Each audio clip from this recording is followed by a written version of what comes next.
Welcome to our channel learning lenses. जैसे कि इसके नाम में ही है, हम कुछ नया सीखने वाले हैं विद अ न्यू लेंस। हम हर एक टॉपिक को बहुत इजी वे में पढ़ने वाले हैं। मैं विकास नारंग आपके साथ इसकी जर्नी शुरू करने वाला हूं with the Indian economic development of class 12th, जिसमें हम पढ़ेंगे हर एक टॉपिक बहुत इजी वे में। So let's begin with the topic Indian economic development की बुक का first chapter, India on the eve of independence. So इस चैप्टर के नाम को पहले हम समझ लेते हैं कि जब हम लोग आजाद हुए हैं तो उस समय हमारी इकोनॉमी किस प्रकार की थी। ठीक है, अब यहाँ पे एक टर्म है, एक वर्ड है ईव। ईव के अंदर ही सारी कहानी छुपी हुई है। जैसे हम लोग अपना बर्थडे ईव मनाते हैं, मतलब बर्थडे से पहले वाली रात। हम क्रिसमस ईव मनाते हैं, जैसे क्रिसमस से पहले वाली रात। तो सिमिलरली हम लोग चेक करने वाले हैं इंडियन इकोनॉमी का स्टेट क्या था और उसके जो डिफरेंट बहुत सारी चीजें थी, सेक्टर्स थे, वहां पर इंडियन इकोनॉमी कैसे काम कर रही थी जब हमें आजादी मिली है। ठीक, तो नेक्स्ट हम लोग इस चैप्टर में कवर करेंगे overall feature of Indian economy on the eve of independence. कौन कौन से फीचर्स है, जैसे कौन कौन से सेक्टर्स हैं, उस समय इंडियन इकोनॉमी में कैसे काम हो रहा था, state of agriculture, industrial sector, foreign trade, demographic profile, occupational structure और स्टेट ऑफ इंफ्रास्ट्रक्चर। और ये सब चीजें हम करेंगे इंडियन इकोनॉमी के इस वाले चैप्टर में। इस चैप्टर को शुरू करने से पहले हमें इस चैप्टर में दो चीजों का ध्यान में रखना है। ये चैप्टर हमारा दो पार्ट्स में डिवाइडेड है। ठीक है, पहला प्रायर टू ब्रिटिश रूल, मतलब ब्रिटिशर्स के आने से पहले भारत की जो अर्थव्यवस्था है वो किस प्रकार थी, और दूसरा आफ्टर ब्रिटिशर्स के आने के बाद हमारी अर्थव्यवस्था, हमारी इकोनॉमिक सेक्टर्स कैसे काम कर रहे थे। ठीक है, अब आफ्टर ब्रिटिश रूल या आफ्टर ब्रिटिशर्स, यहां पर भी हम दो पार्ट्स में डिवाइड करते हैं। पहला, ब्रिटिश गवर्नमेंट के अंडर हम लोग कैसे थे, ठीक है, और दूसरा, जब हम इंडिपेंडेंट हो गए तो उस समय हमारे को कैसी इकोनॉमिक सिस्टम मिला, हमारा इकोनॉमिक सिस्टम तब हमें कैसे मिला जो कि अंग्रेज छोड़ के गए हमारे लिए। ठीक है, तो बेसिकली वैसे हमें इसको दो पार्ट्स में डिवाइड करना है, ब्रिटिशर्स के आने से पहले और ब्रिटिशर्स के आने के बाद। और इसमें भी हमने देखना है कि ब्रिटिश गवर्नमेंट के समय हमारी इकोनॉमी कैसे थी और आफ्टर ब्रिटिशर्स हमारी इकोनॉमी कैसे वर्क कर रही है। ठीक है, तो सबसे पहले हम लोग चेक करते हैं कि ब्रिटिशर्स के आने से पहले इंडियन इकोनॉमी किस प्रकार से थी। जैसे यहाँ पे लिखा भी हुआ है, Indian economy was a vibrant and prosperous economy. Vibrant and prosperous economy, इसको एक बड़े सिंपल टर्म में समझते हैं कि पहले के जमाने में हमने हमेशा ये सुना है कि उस जमाने में हमें बोला जाता था कि भारत एक सोने की चिड़िया है, golden sparrow of the world. तो सोने की चिड़िया क्यों है? क्योंकि हमारे पास बहुत सारा पैसा था। और वो पैसा आया कहां से, इसके लिए हमें ये 3 पॉइंट्स को समझना बहुत जरूरी है। Number 1, on the agricultural front, मतलब ब्रिटिशर्स के आने से पहले हमारा जो एग्रीकल्चर था वो सेल्फ कंटेंट था। सेल्फ कंटेंट मतलब सेल्फ सफिशिएंट था। सिर्फ हम जो भी उगा रहे थे वो हम अपने परिवार या अपने लोगों के लिए उगा रहे थे। रूरल इकोनॉमी थी, where the cultivators themselves were the owner of the land. Cultivators मतलब जो किसान थे वो ही अपने जमीन के मालिक थे। ये वाली पॉइंट, ये वाला जो लाइन है ये मोस्ट इंपॉर्टेंट है, इसको आप नोट कर लें। The cultivators were themselves were the owner of the land, क्योंकि इसी लाइन के ऊपर आगे के हमारे 2-3 टॉपिक्स डिपेंड करते हैं। Next was, India was also known for its handicraft industries in the field of cotton and silk textile. तो हैंडीक्राफ्ट इंडस्ट्रीज क्या होती हैं? जो हाथ से बनी हुई चीजें होती हैं उनको हैंडीक्राफ्ट में लेकर आते हैं। और इसमें दो industries, namely cotton and silk textile. Cotton तो हमारा रॉ मटेरियल है, हमें कहाँ से मिलता है? पेड़ पौधों से। लेकिन जब हम उस कॉटन को वीव करते हैं तो वहां से हमारे को कपड़ा बनाते हैं। तो वो जब कपड़ा बन गया, then it became cotton textile. Similarly same case is in silk. Silk के यहाँ पे स्पेलिंग थोड़े गलत है, तो सिल्क है ये। और इसके अलावा हमारी और किस चीज की डिमांड थी? मेटल और प्रीशियस स्टोन वर्क एटसेट्रा। इन सब चीजों के लिए हमारा भारत जाना जाता था। अवर एक्सपोर्ट्स, अब ये जो थर्ड पॉइंट है ये मोस्ट इंपॉर्टेंट है, इसको भी नोट कर लें आप अपने साथ में। Our exports enjoyed global reputation हमारी जो एक्सपोर्ट्स था वो पूरे दुनिया भर में उसको जाना जाता था।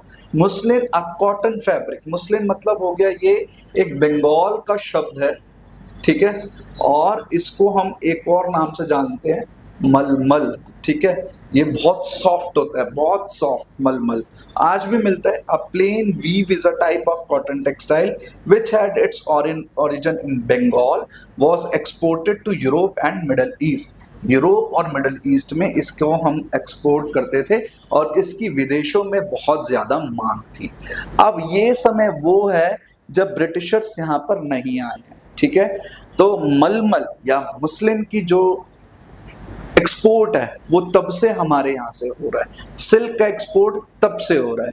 प्रीशियस मेटल और स्टोन वर्क, हीरे जवाहरात, जैसे आपने सुना होगा कोहिनूर हीरा, तो कोहिनूर हीरा कहाँ का है? भारत का, लेकिन उसको लूट के ले गए, अपने रानी के अपने रानी के मुकुट में उसको लगा दिया, है ना। तो हमारी जो व्यापार है, जो उस समय का हमारा ट्रेड है, वो ऐसा नहीं है कि ब्रिटिशर्स के आने के बाद या आज के जमाने में भी अच्छा है, ये उनके आने से पहले भी बहुत बढ़िया था। क्लियर? अब next topic, features of Indian economy on the eve of independence. जैसे कि हम लोगों ने अभी टेबल ऑफ कंटेंट में देखा है कि पहले हमारे को अपनी इंडियन इकोनॉमी को भी जानना जरूरी है कि जब हम लोग आजाद हुए 1947 में, जब हम लोग आजाद हुए हैं, तो उस समय इंडियन इकोनॉमी की क्या दशा थी, क्या कंडीशंस थी, इसको समझना जरूरी है। तो जब हम लोग आजाद हुए तो इंडिया की इकोनॉमी कैसी थी? स्टेगनेंट। स्टेगनेंट का क्या मतलब होता है? एक जगह पे रुकी हुई, स्टिल, जिसमें ना तो कोई ग्रोथ है ना ही वो नीचे गिर रही है। On the eve of independence Indian economy was completely a stagnant economy. Again क्या है? स्टेगनेंट। और स्टेगनेंट का क्या मतलब होता है? जब हम एक जगह पे आके रुक जाते हैं। Stagnant economy is one which shows little or no growth in income, जहां पर इनकम में कोई भी ग्रोथ नहीं है, हम स्टेबल हैं, ना बढ़ रहे हैं ना घट रहे हैं, तो एक ही जगह पे हम लोग रुके हुए हैं, ठीक है। बैकवर्ड इकोनॉमी, ये हमारी इकोनॉमी का एक सबसे बड़ा फीचर है कि जब हम आजाद हुए हैं तो हम कैसे थे? पिछड़े हुए, बिल्कुल पिछड़े हुए थे। क्यों थे? उसके पीछे बहुत सारे रीजंस हैं कि एक तो हमारे यहाँ पर ऑलरेडी भारत गरीब हो चुका था जब अंग्रेज यहाँ से गए हैं और हमें भारत आजाद देश मिला, तो हम लोग गरीब देश थे। दूसरा, जब हमारा पार्टीशन होता है तो हमारे यहाँ पर कहाँ से लोग आ रहे हैं? अपना ही देश था पाकिस्तान भी, लेकिन वहां से माइग्रेट होकर इंडिया में आए, तो उन लोगों के लिए भी जगह देनी थी, उन लोगों को भी खाना देना था। तो अपने यहाँ पे भी ऑलरेडी पॉपुलेशन थी और 1.5-2 लाख वहां से भी लोग लेकर आ गए अपने यहाँ पर। तो उन सब के लिए खाना बनाना, उनके लिए रोजगार देना, उनको इनकम जनरेट करके देना, तो एक बड़ी समस्याओं के साथ हम घिरे हुए थे। अब वो बैकवर्ड इकोनॉमी कैसे थी? Is the one in which per capita income is very low. In 1947-48 मतलब 47-48 में पर कैपिटा जो इनकम थी वो सिर्फ और सिर्फ 230 रुपए थी। मतलब एक व्यक्ति मुश्किल से 230 रुपए ही कमा पाता था। The bulk of population was very poor without sufficient food, clothing and shelter. Unemployment was rampant और हर जगह पे सिर्फ बेरोजगारी का ही भरमार थी। तो मैंने अभी आपको बताया ना, क्यों? क्योंकि हम नए नए आजाद हुए, पैसा था नहीं हमारे पास में, और ऊपर से हमारे को एक और चीज झेलनी पड़ी कि पार्टीशन, और पार्टीशन के वक्त जो लोग यहाँ पर आए उनके लिए भी हमारे को जगह देनी थी, शेल्टर देना था, फूड देना था। तो एक तरीके से पूरा जो माहौल था वो अफरा तफरी का बना हुआ था। नेक्स्ट इज एग्रीकल्चरल बैकवर्डनेस, और जो हमारा एग्रीकल्चर था मतलब कृषि, वो भी पिछड़ी हुई थी। It is highlighted by the following facts. Nearly 72% of the countries working population was engaged in agriculture. 72% लोग कहाँ पर थे? एग्रीकल्चर में हमारे लगे हुए थे। But its contribution to GDP was only 50%। इतनी सारी पॉपुलेशन कहाँ पर है? एग्रीकल्चर में, लेकिन जीडीपी में कॉन्ट्रीब्यूशन कितना है? सिर्फ 50%। तो सारा तो जोर हमारा कहाँ पर है? किसकी प्रोडक्शन कैपेसिटी को बढ़ाने के लिए? एग्रीकल्चरल गुड्स की। लेकिन वहां से मिल क्या रहा है? मात्र 50%। Productivity was extremely low. Per hectare output of wheat was only 660 kilogram per hectare. सिर्फ हम 660 किलोग्राम ही उगा पा रहे थे। ठीक है, और राइस जस्ट 665 किलोग्राम। तो वीट था 660 किलोग्राम और राइस था 665 किलोग्राम पर हेक्टेयर। इसके बाद आता है इंडस्ट्रियल बैकवर्डनेस। अब हम एग्रीकल्चर में तो पिछड़े हुए थे ही, साथ ही हम कहां पर भी बैकवर्ड थे, इंडस्ट्रीज में, क्योंकि अंग्रेजों ने हमारे लिए कोई इंडस्ट्रीज तो बनाई नहीं थी। तो यहाँ पर क्या है, there was a virtual lack of the basic and heavy industries in the country. Virtual मतलब सामने नजर आ रहा था भाई कि हमारे देश के लोगों के पास में कोई इंडस्ट्रीज नहीं है, हम उनको कहाँ काम देंगे, कैसे वो लोग काम करेंगे, कैसे अपनी अर्निंग कैपेसिटीज को बढ़ाएंगे। Production of machines was almost negligible, क्योंकि टेक्नोलॉजिकली एडवांस तो थे ही नहीं हम लोग, तो पिछड़ी हुई अर्थव्यवस्था में से निकल कर आए थे, तो हम मशीन्स कैसे डेवलप करते। Small scale and cottage industries were also great. तो जो स्मॉल स्केल इंडस्ट्रीज हैं वो भी ठप पड़ी हुई थी, घर के अंदर भी कोई काम नहीं हो रहा, छोटे छोटे गांव के अंदर भी कोई काम नहीं हो रहा। तो मतलब इंडस्ट्रीज का तो बहुत ही बुरा हाल था। For the bulk of his capital goods requirement the Indian industry was depended upon import from Britain. तो हम कहाँ से डिपेंडेड थे सामान लाने के लिए, अगेन जो हमारे ऊपर शासन करके गए हैं, कौन, ब्रिटिशर्स। ठीक है, तो हमने 200 साल के राज में अपना पूरा डिपेंडेंस किनके ऊपर शो कर दिया है, ब्रिटिशर्स के ऊपर। फिर वही बात है, रैम्पेंट पॉवर्टी, ना तो एग्रीकल्चर में काम मिल रहा है, ना इंडस्ट्रियल गुड्स आपको काम दे रहे हैं, तो पॉवर्टी तो अपने आप ही आनी है ना।